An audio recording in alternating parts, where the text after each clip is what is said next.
So hey everyone, my name is Anand and today we will start exercise 1.2 introduction. So this is the lecture number 3 of chapter sets. आज हम लोग यार पढ़ने जा रहे हैं different types of sets, यानी कि सेट्स कितने प्रकार के होते हैं हम लोग ये आज पढ़ेंगे। जैसे सबसे पहले यार हम लोग को दिया गया है नल सेट और एम्प्टी सेट और वाइड सेट। तो ये एक ही व्यक्ति है जिसके 3 नाम हैं, नल सेट, वाइड सेट और एम्प्टी सेट। इसके नाम से पता चल रहा है एम्प्टी सेट या नल सेट या वाइड सेट से कि ये एकदम खाली होते हैं, इनमें कुछ भी नहीं होता है अंदर, यानी कि कोई भी एलिमेंट नहीं होगा इस सेट में। इसी को नल सेट कहा जाता है, इसी को वाइड सेट कहा जाता है, इसी को एम्प्टी सेट भी कहा जाता है। तो इसमें कोई भी एलिमेंट ना हो वो क्या होगा, नल सेट होगा। जैसे इसमें दिया गया a set containing no element is called the empty set. इसको जो डिनोट किया जाता है, it is denoted by the Greek alphabet phi. इसको फाई अल्फाबेट से हम लोग डिनोट करते हैं। या तो जो करली ब्रैकेट होते हैं उसको बस ऐसे कर देना, उसके अंदर कोई भी एलिमेंट ना हो, इसी को एम्प्टी सेट से डिनोट किया जाता है। ये भी सिंपल है। अब जैसे इंपॉर्टेंट पॉइंट्स इसमें कुछ दिए गए हैं यार, ये पढ़ने लायक है। जैसे पहला पॉइंट ये है, यदि आपको इस तरीके से दिया गया हो करली ब्रैकेट के अंदर 0, तो ये एक नल सेट नहीं होगा। नल सेट जीरो, तो ऐसा 0 भी तो एक तरीके से वैल्यू इसकी कुछ नहीं होती है, पर 0 एक नंबर है जो कि कर्ली ब्रैकेट के अंदर लिखा गया, तो ये नल सेट में नहीं आया आपका। नल सेट का मतलब कि ब्रैकेट के अंदर कोई भी चीज ना हो, कोई भी एलिमेंट ना हो, तो ये आपका नल सेट है। क्योंकि इसमें देखिए लिखा है it contain 0 as an element. 0 जो है इसमें एलिमेंट के तौर पर है। दूसरा पॉइंट दिया गया है, जैसे इसमें सेम टू सेम फाई इसमें दे दिया, जैसे इसमें 0 लिखा था इसमें फाई एक एलिमेंट के तौर पर इसमें रख दिया गया, तो ये भी एक नल सेट नहीं हुआ, ये भी एक एम्प्टी सेट नहीं हुआ। एम्प्टी सेट को सिर्फ डिनोट इस तरीके से किया जाता है फाई। अगर आप इसको, अगर जैसे ये फाई लिखा है, अगर आप इसको इस तरीके से डिनोट कर देते हैं तो ये गलत है, क्योंकि फिर ये नल सेट नहीं रहेगा, क्योंकि इस सेट के अंदर फाई एक है, एलिमेंट के तौर पर आ गया है, तो ये एक नल सेट नहीं रहा, ये एक एम्प्टी सेट नहीं रहा। इसीलिए अगर आपको नल सेट को डिनोट करना है तो या तो सिर्फ फाई से आप डिनोट कर दीजिए, या तो सिर्फ कर्ली ब्रैकेट से डिनोट कर दीजिए और उसके अंदर कोई भी एलिमेंट नहीं होना चाहिए, तो ये आपका नल सेट हो जाएगा। बस सिंपल है। जैसे इसके यार कुछ उदाहरण दिए गए, कुछ एग्जाम्पल दिए गए, ये हम लोग देख लेते हैं कि क्या है। जैसे पहला एग्जाम्पल दिया गया, the set of a rectangle with 5 sides. The set of a rectangle with 5 sides, यानी कि ऐसा क्या कोई रेक्टेंगल है जिसकी 5 साइड्स हो? मेरे हिसाब से जो रेक्टेंगल है उसकी 4 ही साइड होती हैं, 5 साइड नहीं होती हैं। तो क्या हम इसको एक एम्प्टी सेट कह सकते हैं, क्योंकि इसके अंदर कोई भी एलिमेंट कुछ है, एग्जिस्ट ही नहीं करता है। कोई जब सेट के अंदर जब कोई एलिमेंट ही एग्जिस्ट नहीं कर रहा है तो कैसे हो जाएगा कोई सेट? उसको साफ सीधी बात एम्प्टी सेट ही कहेंगे। सिंपल सा है, ऐसा कोई भी रेक्टेंगल नहीं है जिसके 5 साइड्स हो, क्योंकि रेक्टेंगल का मतलब ही होता है कि उसके 4 साइड होते हैं और अपोजिट साइड्स आर इक्वल। तो इसलिए ये एक एम्प्टी सेट हुआ। ठीक है। जैसे दिया गया है सेकंड एग्जांपल, अगर आप देखते हैं, दिया गया है the set of bikes with 15 wheels. अब भाई मुझे ऐसा लगता है कि बाइक में तो यार सिर्फ 2 ही पहिए होते हैं, 2 ही व्हील होते हैं, 15 व्हील तो होते नहीं है। तो क्या ये यार एग्जिस्ट ऐसा कुछ कर रहा है? क्या ये कोई भी सेट आपको इसका नाम दे सकते हैं एम्प्टी सेट के अलावा? नहीं दे सकते हैं। क्यों? क्योंकि ये एम्प्टी ही सेट है, ऐसा कोई एग्जिस्ट ही नहीं करता है ना, कोई ऐसा है ही नहीं जिसको आप कह सकें कि ये हाँ यार ये एक है कोई सेट। नहीं, ये सिर्फ एम्प्टी सेट है, तो ये भी एक एम्प्टी सेट हुआ। तीसरा एग्जांपल दिया गया, third example, the set of whole numbers less than 0। अब भैया यार होल नंबर्स जो होते हैं वो 0 से स्टार्टिंग होती है, 0 1 2 3। अब हमें कोई ऐसा एक फुल नंबर बता दो जो 0 से छोटा हो, कोई नहीं है। जब स्टार्टिंग ही उसकी 0 से होती है, उससे छोटे की कोई यार सवाल ही नहीं पैदा होता। नहीं समझे? जब होल नंबर की जो स्टार्टिंग ही होती है वो 0 से होती है, और 0 से छोटा तो कोई होल नंबर एग्जिस्ट ही नहीं है ना, फिर तो ये काहे का सेट हुआ? कोई सेट नहीं हुआ, ये एक एम्प्टी सेट हुआ, उसके अंदर कोई एलिमेंट ही नहीं आएंगे। नहीं समझे? तो ये है। जैसे फोर्थ एग्जाम्पल दिया गया, कोई एक ए सेट है, इसको मैं पढ़ना बता दे रहा हूँ दोबारा। A is the set of all x such that x is a real number and x square is smaller than 0।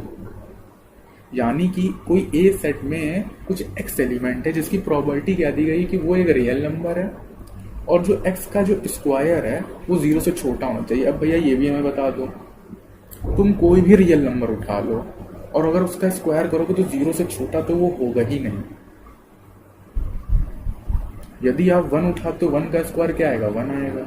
तो क्या ये 0 से छोटा है? नहीं है। यदि आप -1 उठाते हो या -2 उठाते हो तो इसका क्या स्क्वायर होगा? -2 का 4 हो जाएगा स्क्वायर, पॉजिटिव वैल्यू आएगी जो कि ग्रेटर देन 0 है। कुछ भी आप करते हो, कुछ भी, कोई भी वैल्यू उठा लो तो वो 0 से बड़ी ही आएगी, 0 से छोटी नहीं आएगी जब उसका आप स्क्वायर करोगे। तो ये भी एक एम्प्टी सेट में है क्योंकि इसमें कोई भी ऐसा कोई भी एलिमेंट नहीं जो एग्जिस्ट कर रहा हो। ठीक है ना? तो ये भी एक एम्प्टी सेट हुआ। जैसे फोर्थ क्वेश्चन दिया गया है, फोर्थ हो गया। फिफ्थ क्वेश्चन जैसे दिया गया है, B is this set of all x such that x is an even number not divisible by 2। जैसे ये दिया गया है, बी कोई सेट है, उसमें कुछ एक्स एलिमेंट है, बी सेट में कुछ एक्स एलिमेंट है, उनकी ये प्रॉपर्टी दी गई है कि जो वो इवन नंबर होना चाहिए, वो डिविजिबल बाय 2 नहीं होने चाहिए। अब एक बात बताओ, ऐसा कोई भी इवन नंबर बता दो जो 2 से डिविजिबल ना हो। इवन नंबर की परिभाषा ही यही होती है कि वो 2 से डिविजिबल होने चाहिए, इसीलिए वो इवन नंबर है। 2, 4, 6, 8 ऐसे ही चलते हैं। तो ऐसा कोई नंबर ही एग्जिस्ट नहीं करता है कि जो कि इवन हो और 2 से डिविजिबल ना हो। तो ये भी एक एम्प्टी सेट हुआ क्योंकि ऐसा कोई भी एलिमेंट जो है कोई भी हम सेट में नहीं रख सकते हैं। ऐसा कोई भी एलिमेंट नहीं है जो कि हम किसी सेट में रखते हैं। ठीक है, मुझे उम्मीद है कि आपको ये समझ में आ गया होगा एम्प्टी सेट। जैसे दूसरा दिया गया है सिंगलटन सेट। सिंगलटन सेट क्या होता है? एम्प्टी सेट पहले पता चला था कि खाली, तो यानी कि कोई उसमें एलिमेंट ना हो, नाम ही बता दे रहा है कि वो क्या है। ऐसे ही सिंगलटन सेट आपको क्या पता कर रहा है? बता रहा है ये कि उसमें मात्र और मात्र एक ही एलिमेंट हो किसी सेट में, उसी को सिंगलटन सेट कहा जाता है। नाम ही बता रहा है सिंगलटन, यानी कि कोई एक सिंगल, अगर कोई सिंगल एलिमेंट प्रेजेंट हो किसी सेट में तो उसको सिंगलटन सेट कहा जाता है। ये भी यार बहुत आसान है। दिया गया, a set containing only one element is called singleton set. जैसे एग्जाम्पल कुछ दिए गए, the set of president of India. अब यार जैसे प्रेजेंट में रामनाथ कोविंद जी हैं हमारे प्रेसिडेंट, तो ये तो सिर्फ एक ही है ना, एक ही नंबर, एक ही एलिमेंट हुए किसी सेट के। अगर हम लोग इसको देखें, set of president of India के सेट में अगर एलिमेंट देखें तो एक ही तो हुए रामनाथ कोविंद जी, कोई और तो है नहीं 2-3 तो प्रेसिडेंट, वही है, अकेले सिंगल है। तो इसलिए ये भी एक सेट हुआ। और कौन सा सेट हुआ? सिंगलटन सेट हुआ, क्योंकि सिर्फ एक एलिमेंट है इसमें। जैसे दूसरा एग्जांपल दिया गया है, A is the set of all x such that x is an integer and x is smaller than 5 and greater than 3। अब हम लोग को देखना है कि एक्स एक इंटीजर है, यानी कि नॉन डेसिमल नंबर हो। इंटीजर क्या होते हैं मैं फिर बता दे रहा हूँ, मैंने बताया था। इंटीजर जो होते हैं वो non decimal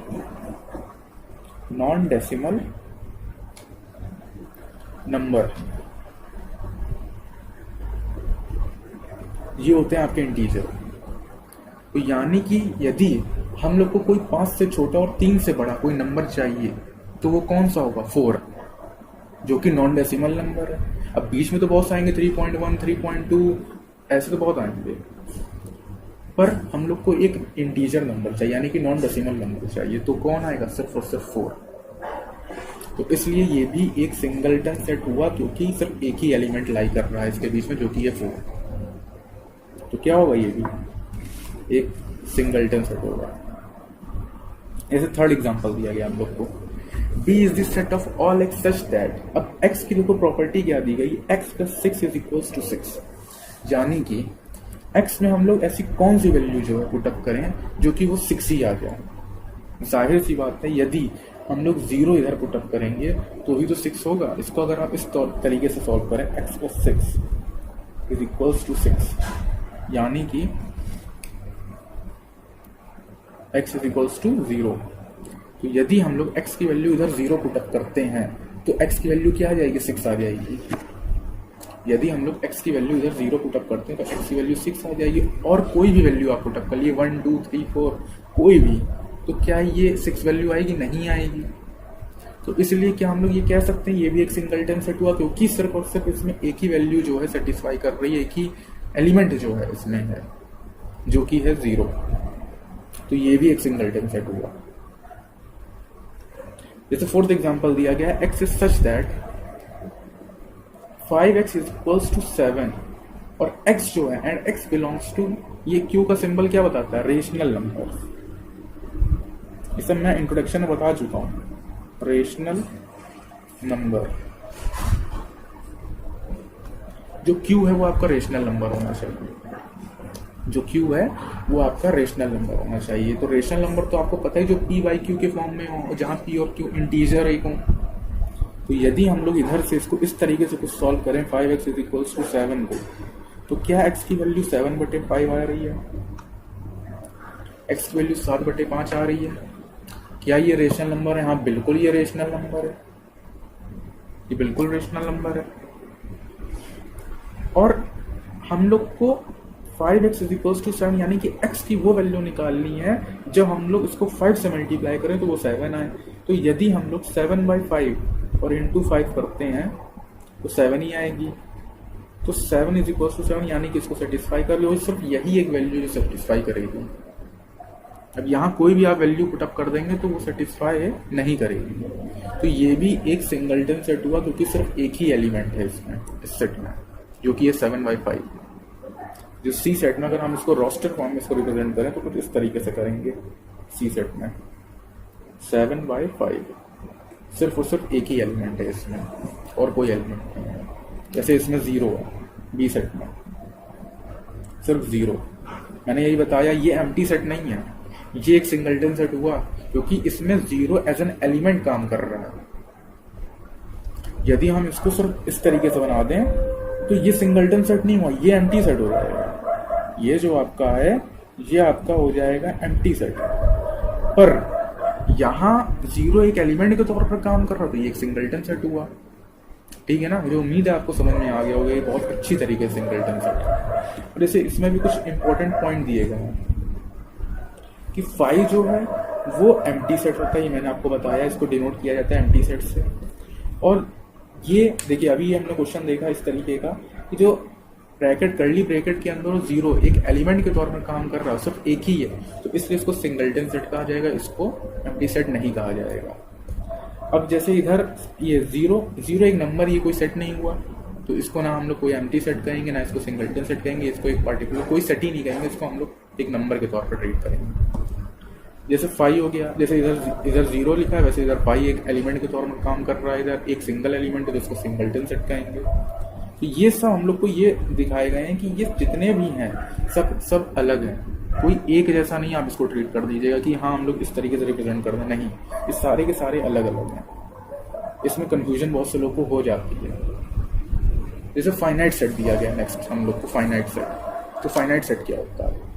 finite set, finite का पहले बताओ मतलब क्या होता है। फाइनाइट का मतलब यही होता है जिसको आप आसानी से काउंट कर सकते, दैट आर इजिली काउंटेबल। देखो जैसे ये लिखा हुआ है फाइनाइट, तो इसको अगर आप सिंपल भाषा में अगर आप देखो तो इसको क्या लिख सकते हो, काउंटेबल, जो आसानी से आप गिन सको, काउंट कर सको, उसी को कहा जाता है फाइनाइट सेट।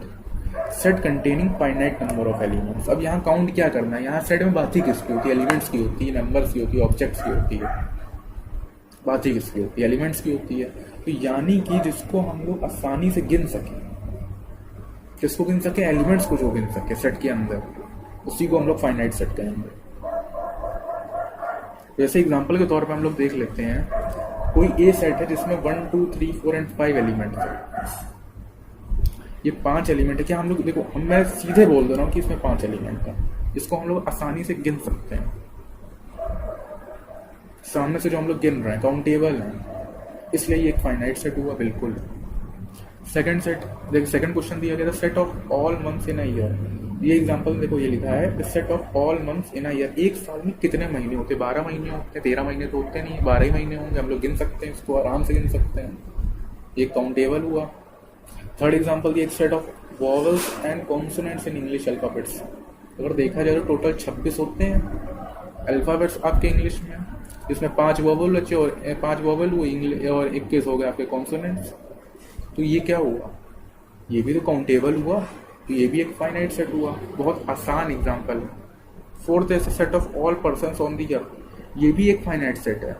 जैसे प्रेजेंट में हम लोग की 130 करोड़ जो है पॉपुलेशन है, तो ये भी इंडिया की, तो ये भी जो है हम लोग को पता है ना कि एक फाइनाइट कि हम लोग की होता है, पता है हम लोग को कितने हैं, इसको हम लोग काउंट कर सकते हैं, काउंटेबल होते हैं, तो ये भी एक फाइनाइट सेट हुआ। जैसे इंपॉर्टेंट पॉइंट्स दिए गए इसमें भी कुछ। Every empty set is a finite set because it contain 0 number of elements which is a finite number. अब ये तुम समझ लो, एम्प्टी सेट भी एक फाइनाइट सेट होता है। क्यों होता है? क्योंकि वो खाली होता है, यानी कि हम लोग को पता है कि उसमें कोई भी एलिमेंट नहीं है। It has 0 number of elements, उसमें कोई भी एलिमेंट्स नहीं होती। ये लोग हम लोग सामने से देख सकते, हम लोग को पता है, ये हम लोग काउंट कर सकते हैं कि हाँ इसमें कोई 0 नंबर ऑफ एलिमेंट्स, इसमें कोई भी नहीं है, तो आसानी से काउंट कर ले रहे हैं, तो ये भी एक फाइनाइट सेट हुआ। तो एम्प्टी सेट भी फाइनाइट सेट है। ये भी एक आसान सा एक एग्जांपल था, इसलिए मैंने इसको इंक्लूड कर दिया। जैसे दिया गया है इनफाइनाइट सेट, नेक्स्ट टॉपिक में इनफाइनाइट सेट। तो इनफाइनाइट सेट क्या होते हैं? फाइनाइट सेट वो जो हम लोग आसानी से काउंट कर सकें। इनफाइनाइट सेट होंगे जो उसको हम काउंट नहीं कर सकेंगे। इनफाइनाइट अनंत, जिसको हम लोग काउंट ना कर सकें। जैसे लिखा sets containing infinite number of elements, यानी कि वो एलिमेंट जो हम लोग काउंट ही ना कर सकें किसी सेट में यार। जैसे एग्जांपल नंबर 1 दिया गया सेट ऑफ नेचुरल नंबर। अब यार नेचुरल नंबर तो 1 to इन्फिनिटी होते हैं, इसको काउंट नहीं किया जा सकता है। ये हम लोग को बता दिया कि 1 to इन्फिनिटी, 1 2 3 4 1 करोड़ 2 करोड़ चलता जाएगा यार अप टू इन्फाइनाइट। तो ये भी एक इनफाइनाइट सेट हुआ क्योंकि हम लोग उसको काउंट ही नहीं कर पा रहे हैं। तो सेकंड दिया गया सेट ऑफ रियल नंबर्स। अब रियल नंबर्स क्या होते हैं? जितने भी नंबर लाइन में नंबर आपके हैं सब रियल नंबर है। क्या आप गिन सकते हो? नेचुरल नंबर तो गिन नहीं पाओगे, रियल नंबर कहाँ से गिन लोगे? तो इसलिए ये भी आपका एक इनफाइनाइट सेट हुआ। इसमें भी इनफाइनाइट नंबर ऑफ एलिमेंट्स आपके इंक्लूडेड हैं, होंगे। तो थर्ड जैसे वो set of all points on a line. अब क्या एक लाइन में आपकी जैसे पर्टिकुलर एक लाइन है, ये कोई एक लाइन है, इसमें कितने इनफाइनाइट पॉइंट्स होंगे? इनफाइनाइट, छोटे छोटे छोटे छोटे बहुत सारे पॉइंट हो जाएंगे, इसको भी आप काउंट नहीं कर सकते हैं। तो ये भी एक इनफाइनाइट सेट हुआ क्योंकि इसमें इनफाइनाइट नंबर ऑफ पॉइंट्स होंगे, इसलिए ये भी एक इनफाइनाइट सेट है। जैसे नेक्स्ट दिया गया है इक्वल सेट्स। इक्वल सेट्स क्या होते हैं ये बताने हैं हम लोग को। इक्वल सेट्स वही होंगे यार, आसानी से इसमें देखो बता रहा है। इक्वल मतलब क्या? बराबर। इक्वल मतलब बराबर, यानी कि वो दो सेट ले लो। अब बराबर किसी से इक्वल तभी होगा जब दो सेट के बारे में बात हो रही है, तभी तो इक्वल होगा। आपसी में इक्वल तभी होते हैं जब किसी दो सेट के बारे में बात हो रही है। तो इसलिए कोई अगर दो सेट दिए गए हैं कुछ इस तरीके से, अगर उनके जो एलिमेंट्स हैं वो सेम टू सेम इक्वल हैं तो उसको इक्वल सेट कह दिया जाएगा। देखो, two sets are said to be equal if they contains exactly the same elements. जैसे हैं पहले सेट में एग्जैक्टली दूसरे सेट में भी वही है, तो उसी को इक्वल सेट कहा जाएगा। जैसे एग्जांपल दिया गया है 1 2 3, तो इक्वल किसके है? 3 2 1। मैंने पहले ही इंट्रोडक्शन में मैंने आपको बताया था कि ऑर्डर मैटर नहीं करता है, कि वो अरेंज कैसे ये मैटर नहीं करता है। एलिमेंट्स जो अंदर है वो देखो, इसमें भी 1 है तो इसमें भी 1 है, इसमें 2 है तो इसमें भी 2 है, इसमें 3 है तो इसमें भी 3 है। यानी कि एलिमेंट्स जब किसी सेट में इक्वल हैं, सेम है, तो क्या हुआ? इक्वल सेट हुआ। आगे पीछे तो उससे क्या मतलब? ऑर्डर मैटर करता ही नहीं है सेट में। इसको चाहे ऐसे लिखो चाहे ऐसे लिखो, तो बात तो एक ही है, तो इसलिए ऑर्डर मैटर नहीं करता है। तो ये भी क्या हुआ? एक इक्वल सेट हुआ। जैसे सेकंड एग्जांपल दिया गया 2 4 8 and up to infinite. 2 4 8 and up to infinite, तो ये क्या हुआ? एक्स इज सच दैट, इसको देखो सेट बिल्डर फॉर्म, ये रोस्टर फॉर्म होती है, सेट बिल्डर फॉर्म होती है, आपको पता होगी। तो इसको सेट बिल्डर फॉर्म में किस तरीके से लिखेंगे, x is such that x is equals to 2 की पावर n। यहाँ देखो ना, अभी मैं इसको बता रहा हूँ एकदम अच्छी तरीके से, 2 की पावर n, और जहाँ n क्या है, and n belongs to natural number. Natural number क्या होते हैं, 1 2 3 4 होते हैं कि नहीं। अब यार ये जैसे सेट लिखा है, ये सेट, तो इसको कुछ इस प्रकार अगर हम लिखें, 2 की पावर 1 लिख सकते हैं, इसको 2 की पावर 2, 2 की पावर 3 और अप टू इनफाइनाइट चलेगा ये। तो जैसे ये लिखा हुआ है, तो इसमें 1 2 3 क्या है, ये एक नेचुरली नंबर तो है, एंड अप टू इनफाइनाइट चलता रह रहा है ऐसे ही। और यहाँ जैसे यही तो लिखा है इसमें, x कुछ इस प्रकार है कि जो वो है 2 की पावर n, यानी कि जो n है उसमें वो नेचुरल नंबर है, तो वही तो लिखा है सेम टू सेम। तो ये सेट बिल्डर फॉर्म है, ये रोस्टर फॉर्म है, तो क्या ये इक्वल है, बिल्कुल है। तो क्या इसको हम कह सकेंगे इक्वल सेट, बिल्कुल कह सकेंगे ये इक्वल सेट है। तो ये भी आसानी से आपको समझ में आ जाना चाहिए। जैसे अब इसमें भी कुछ इंपॉर्टेंट पॉइंट्स दिए गए हैं, ये भी कुछ इंपॉर्टेंट पॉइंट्स हैं। Two sets are said to be equal, A is equal to B if and only if, इसको मैं इफ एंड ओनली इफ कहा जाता है इस सिंबल को। तो if and only if x belongs to and x belongs to b, यानी कि दो सेट तभी इक्वल कहलाएंगे जब x बिलोंग्स टू a, यानी कि x जो है, जो x एलिमेंट है किसी सेट a में वो, और जो x एलिमेंट है किसी सेट b में, ये आपस में जब बिलोंग करेंगे और आपस में इक्वल होंगे। जैसे इसमें 1 2 3 कुछ x एलिमेंट है कोई इस पर्टिकुलर a सेट में, और इसमें कुछ पर्टिकुलर x एलिमेंट है b सेट में। ये देखो 1 2 3 ये बिलोंग कर रहे हैं a set, a b set, तो ये आपस में तो इक्वल ही है। क्यों? क्योंकि एलिमेंट तो सेम है। तो यही इसमें कहा गया है। जैसे इसमें दूसरा एग्जांपल, दूसरा दिया गया point, it's a and b are not equal then symbolically we write a does not equal to b। तो आसानी से आपको समझ में आना चाहिए। तो बहुत छोटी सी चीज़ है कि अगर कोई दो सेट इक्वल ना हो तो हम लोग सिंपल ऐसे लिख सकते हैं कि a does not equal to b। ठीक है। अब जैसे ये दिया गया cardinal number of sets of a finite, cardinal number of a finite set. तो इसको समझो क्या होता है कार्डिनल नंबर। जैसे कोई भी सेट में जितने भी नंबर ऑफ एलिमेंट्स होते हैं, उसी को हम लोग काउंट कर रहे हैं, number of elements that are present in a finite set.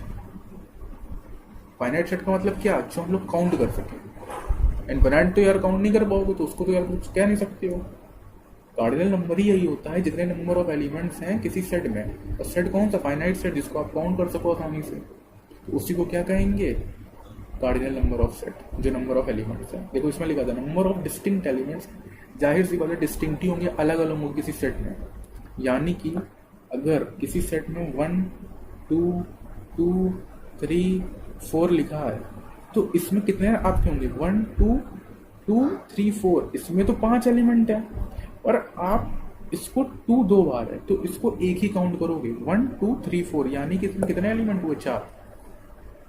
इसमें सिर्फ और सिर्फ 4 एलिमेंट हुए। जो रिपीट हो रहे हैं उसको काउंट नहीं करना, डिस्टिंक्ट होने चाहिए, अलग अलग होने चाहिए। जैसे इसमें लिखा है number of distinct elements of the given set A is called cardinal number of A and it is denoted bye NA, small n और ब्रैकेट में कैपिटल A, जो कि सेट की बात हो रही है। इसको पढ़ोगे क्या, number of elements in the set A। जैसे एग्जांपल नंबर 1 इसमें दिया गया है, A कोई सेट है जिसमें 1 2 3 अल्फा बीटा ये एलिमेंट्स हैं, जो कि फाइनाइट हैं, इसीलिए इसको फाइनाइट सेट कहा जाएगा। तो इसका कार्डिनल नंबर क्या होगा, जितने नंबर ऑफ एलिमेंट्स किसी भी सेट में हैं उसी को उसका कार्डिनल नंबर कहा जाता है। तो इसमें कितने नंबर ऑफ एलिमेंट्स हैं इस सेट में, 5 हैं, 1 2 3 अल्फा बीटा, 5 ही तो हुए, तो इसका कार्डिनल नंबर क्या हो जाएगा, 5। जैसे B है कोई सेट जिसमें नंबर ऑफ एलिमेंट्स कितने, 3 ABC, 3 ही तो हुए, तो ये भी क्या हो जाएगा, कार्डिनल नंबर सा क्या हो जाएगा, 3। और क्यों हम लोग इनसे, क्योंकि एक फाइनाइट सेट है।